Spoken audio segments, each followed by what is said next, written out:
September the 10th, 1995, Mirjam van der Bergh, Paula Sleer, Johannesburg, South Africa, English.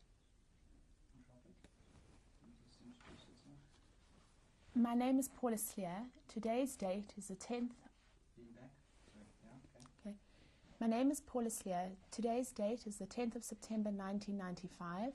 I'm conducting an interview with Mirjam van der Bergh. The interview is being conducted in Johannesburg, South Africa. And Bergh? What is your name? Mirjam van den Bergh. And how do you spell that? Mirjam Vandenbergh.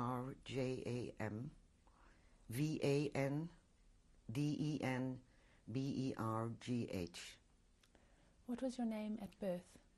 Rodriguez Pereira. And can you spell that for us? Rodrigues Pereira.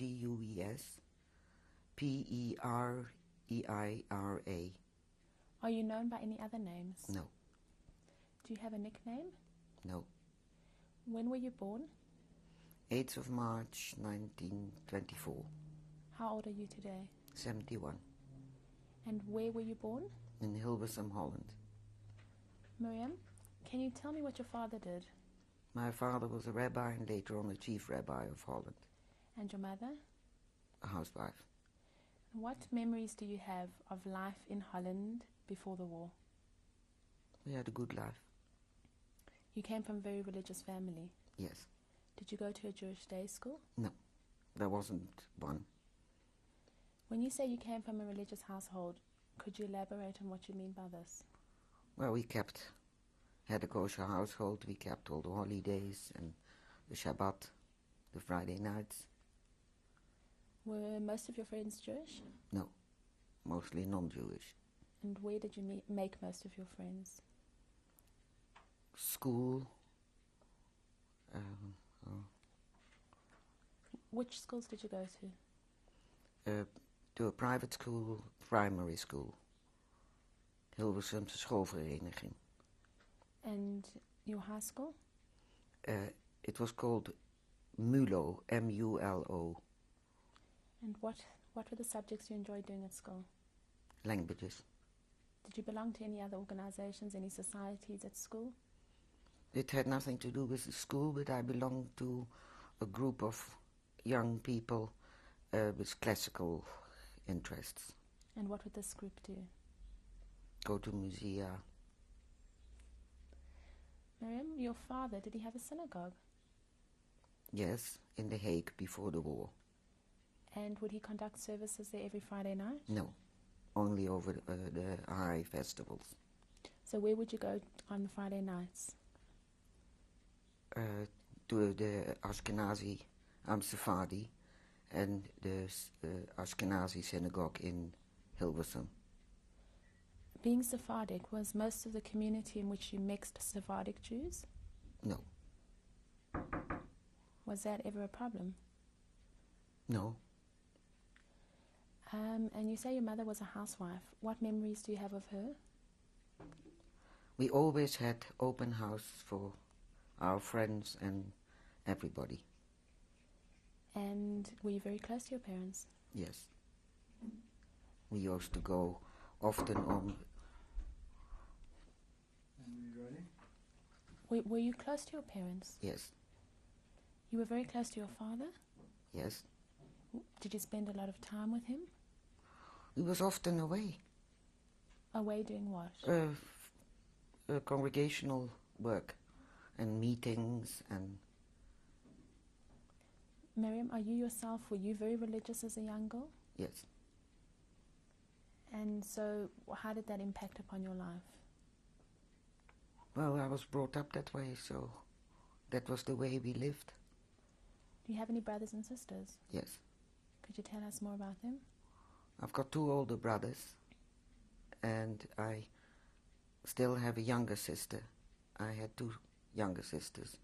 In between the younger one and myself, she died 15 years ago. What are your brothers' names? My eldest brother is Arnold, and my second brother is Martinez. And the names of your sisters? Caroline and Frida. What did you used to do in your free time? I think mostly on Wednesday afternoon there was no school in Holland, and we often went for walks in the woods and fields around my hometown. And on the school holidays? I can't remember. Did you ever go... In the main holiday we went to the seaside every year. Did you have a house at the seaside? Yes. Was it quite common for Jewish families to have a house at the seaside? Some did, some didn't. Would you say that you were a wealthy family? No, not particularly wealthy. All right. Can you describe the house you lived in? Well, we had quite a big house because we were 5 children. Double-story house with, for Holland, quite a big garden. You say that a lot of your friends were not Jewish. Did you ever encounter any anti-Semitism as a little girl? Yes, but very little. What kind of anti-Semitism would you encounter? Well, swear words. Were there ever young gangs on the streets? No, not that I know of. So you never really came into contact with that? No. And your father, did he come from a big family? Yes. 6 children. And did they all live in Holland? No. His youngest brother went to England when he was about 18. And he became a reverend. And your father's parents, do you remember your great-grandparents? I never knew them. Were they religious as well? Yes. My grandfather, on my father's side, was also a rabbi. And your mother, did she come from a large family? No. She had 2 brothers. Did she also come from a very religious background? No, she came from a liberal family. What do you mean by liberal?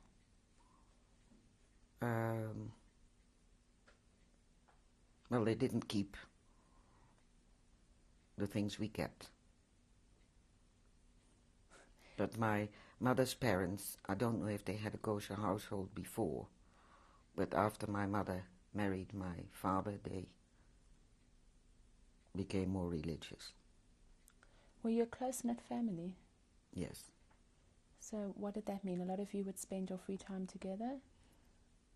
Yes, and in holidays also we went to uncles and aunts and played with cousins, or they came to us. Because your father was a rabbi, did you spend a lot of time learning Jewish law and Jewish tradition with him? No. We had Jewish lessons, but rarely by my father. He was too busy with his other duties. So who would give the Jewish lessons? My father also was, he taught at a gymnasium that has, I don't know if it still exists today, Latin and Greek. And he taught Latin and Greek. I think you could call him a classics professor. Because in Holland, to become a rabbi, you have to have a secular degree as well. You say your father was the chief rabbi. Is that a chief Orthodox rabbi? Yes, Chacham, he was called. How do you spell that? I think it's C-H-A-C-H-A-M. And was he well known throughout Holland? Yes. Now, did he have a lot of non-Jewish friends? Yes. Okay. When the war started in Holland, that was the 10th of May 1940. Yes. Did you suspect that anything like that was going to happen? What happened afterwards, you mean? No, I don't think so. Can you remember where you were when Holland was invaded? At home. I remember early in the morning, we had not so far from where we lived, we had an airport and a camp, a military camp, and that was bombed. And what happened after the bombing? Well, life carried on. Definitely the first year as it had done, more or less. Was there ever any fear of what might happen, or of what the war was going to bring? I think we pushed it away. Did your father have a lot of contact with people in other countries? I think so. Were there regular reports coming through of what was happening elsewhere in Europe? I think they knew more or less what was happening in Germany, yes. Now, when did it first affect you, being a Jewish girl in Holland? Oh dear.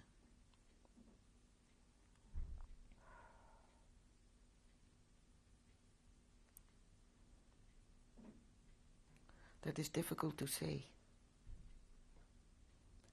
Were you able to stay at the same school?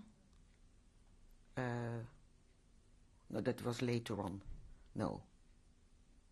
So The Jewish professors and teachers and school children weren't allowed to go to the ordinary schools anymore. But I can't remember. That may have started in 41. when were people forced to wear the yellow star? I can't remember when that happened. Definitely in 42. Were you But whether it started in 41, I couldn't tell you. Were you forced to wear a yellow star? Yes, I've got it still. And do you remember wearing it? Yes, oh yes. Where did you buy it from? I can't remember. I don't think we bought it. I think they were distributed. You had to go and collect them. And how did you feel wearing it? Well, you know, you had to wear it and that was it. Were you ever made to feel ashamed of being Jewish? I never was. Not even being forced to wear the yellow star? No. You say you had a lot of non-Jewish friends. Did your friendships with them continue once the Yes. war started in Holland? Yes. That I'm here today is also mainly due to our non-Jewish friends. How long were you allowed to stay in your house for? I think we were kicked out in 42. So until then, life carried on like normal? No, I can't remember whether it was the end of 40 or in the beginning of 41. The Germans billeted army people on ordinary households because they had too many. There wasn't enough camping or whatever room they needed. And they came to the house and had a look. My father said straight away, "We are Jews." And they said, "Mag nichts." And we got 2 German soldiers billeted on us for quite a few months. What do you mean by billeted? They lived in the house with us. So would they pay you board and lodging? No. No, they weren't eating with us. They just slept there. And what would they do during the day? To the office, to the army, or Were you whatever offices they had. Were you forced to accept them?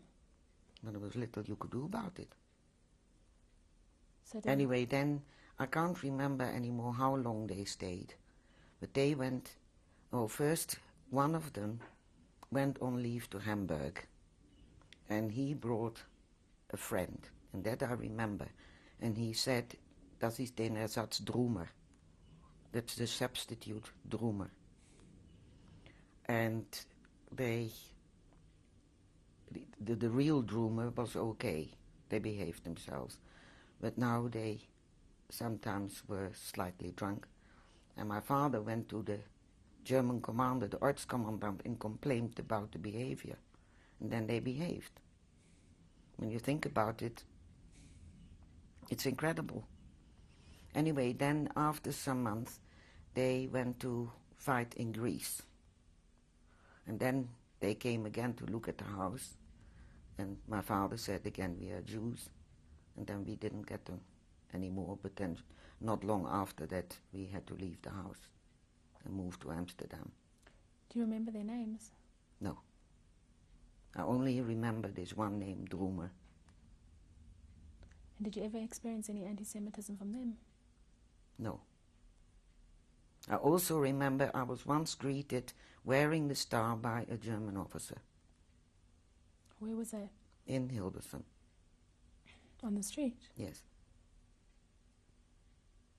That must have been quite unusual. I think so. So why Oh, and this is quite a funny story. After these Germans had left, the room was cleaned, and our house had an attic all over the house, and you got onto the attic through cupboards in the bedrooms. And when the room was cleaned, my mother found a German uniform behind the cupboard. Now, what to do? Then we still had the good burgomaster. Later on they became Nazi sympathizers. Burgomaster is the mayor. And my father knew him, and he went to see him and told him what had happened. So this man said, tomorrow morning at 6 o'clock make a fire in your garden and burn it. Which we did. And can you remember that? That I can remember. How did you feel at the time? We had great fun. So Mirjam, until you left your house, did life carry on like normal? Fairly normal, yes.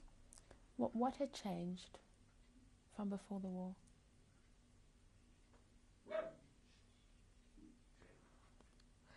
Oh dear.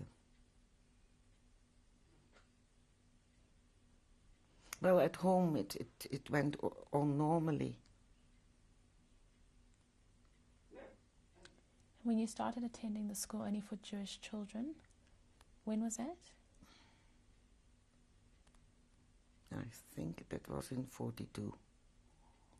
Do you remember the It name? was an art school, and it was in the attic of the Hollandse Schouwburg, where downstairs there were offices. I can't remember if they were the Joodse Raad, which dealt with orders from the Germans.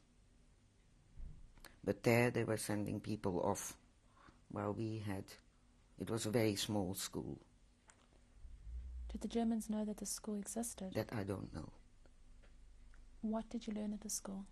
Art, drawing. How big was the school? I can't remember how many people, maybe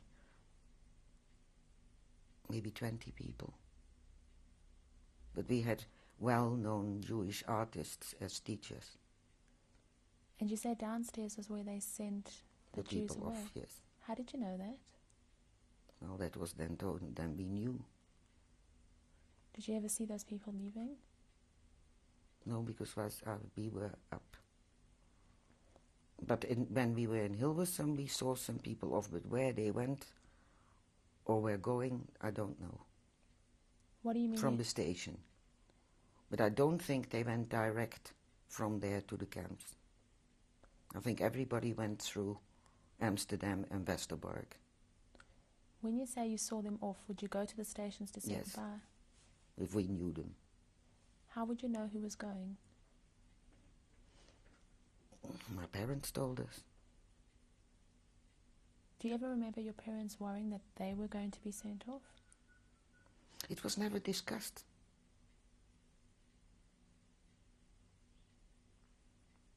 And then we escaped from Holland in end of July 42.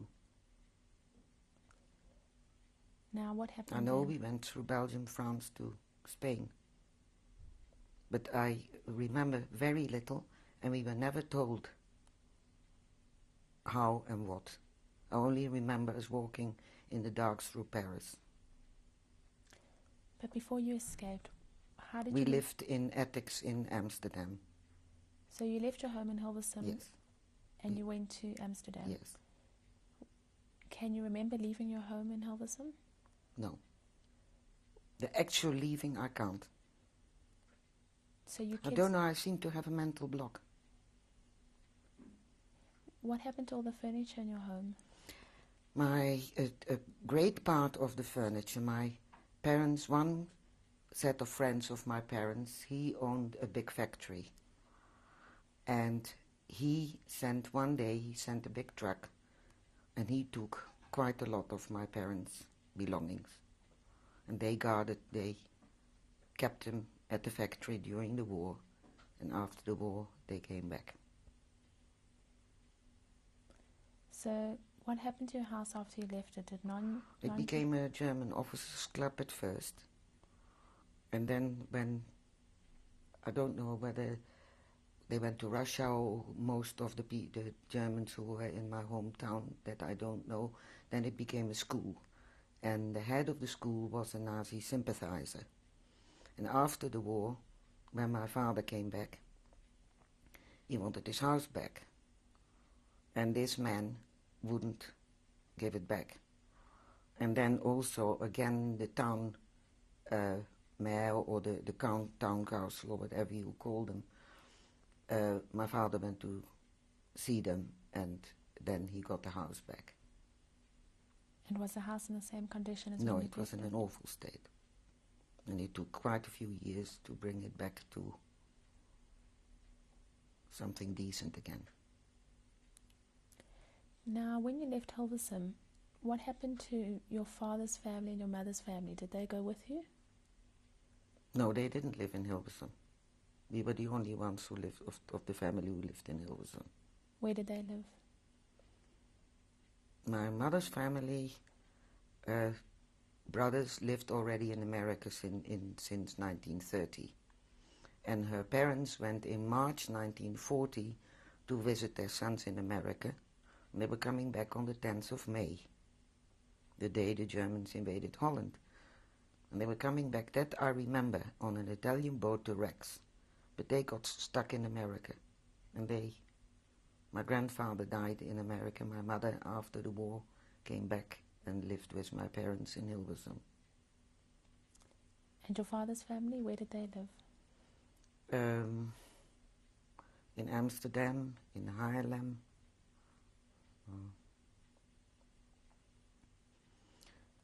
But most of my father's family went in hiding. And most of them survived. Did you keep contact with them during the war? No, it was not possible. So when you left your home in Hilversum, it was just your immediate family? Yes.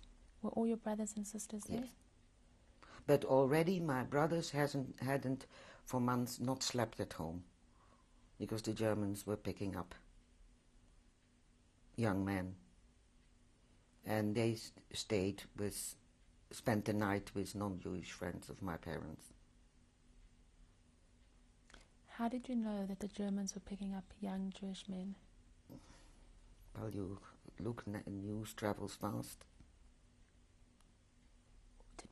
Why did people think these young Jewish men were being picked up? It wasn't discussed. These things happened. Do you think people had any idea that they were going to labor camps and concentration camps? Well, later on, yes, because non-Jews were going to labor camps from Holland. The Germans at first thought the Dutch, in general, would be friendly.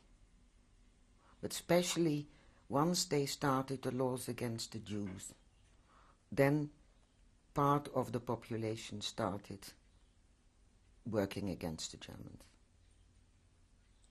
Do you remember the dock strike? Yes. What do you remember about it? That there was a gathering, it's near what I always still call my father's synagogue, the old Sephardi synagogue in Amsterdam. It's very near there. And they gathered there. And there was a lot of commotion going on. And we still lived in Hilversum. And I went to a non-Jewish art school that I later on wasn't allowed to go to, and had to go to the station. So I was in the neighborhood. And what do you remember seeing? Just a lot of people. And we got away.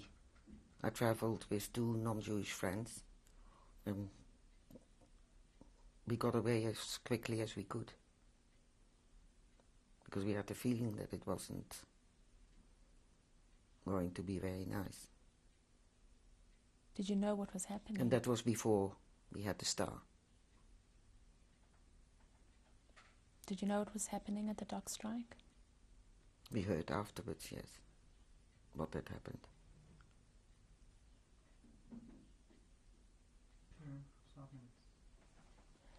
Once you left your home in Hilversum, where did you go?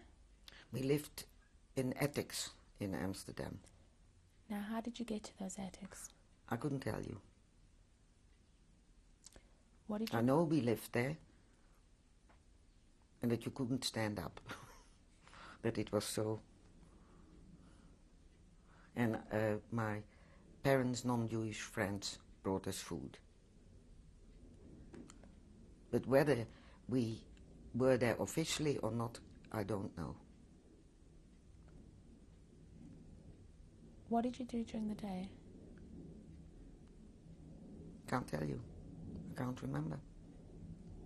Do you know how long you were there for? No. Was your father with you? Not during the day. But where he was, I also don't know. And your mother was with you? I think so. How do you know that there were attics? Well, you could see. Were they part of houses? Yes, you know, on top. So who lived in the houses? Other people. Jewish people? I think so. I think it was in the ghetto. I'm pretty certain. Why do you say that? That's what I think. And were you scared at that time while you were living there? I think so, yes. Were your brothers with you at that stage? Also can't remember. Once you left the attics, where did you go? From there we left Holland. But I can't remember how we got out and moved. As I said, I only remember this walking in Paris. And you don't remember how long you walked for? Quite some hours. Was your father with you at that stage? I think so. I think we were together. Where did you land up? Finally, we went to South America. We lived in Buenos Aires for a year. Now, where did you catch the boat from? From Bilbao, in Spain. And can you remember anything about that? It was a Spanish boat. Yes, I do remember that on the way back to Spain from Buenos Aires, it was the only Spanish boat that was torpedoed by the Germans. And there were, of the whole crew and the people on board, only 3 survived. That I now remember. Where were you when that happened? We were in Buenos Aires. Can you remember how long the boat ride took? Several weeks. And can you remember if there were only Jewish people on the boat? No. No, it wasn't. It was a cargo boat.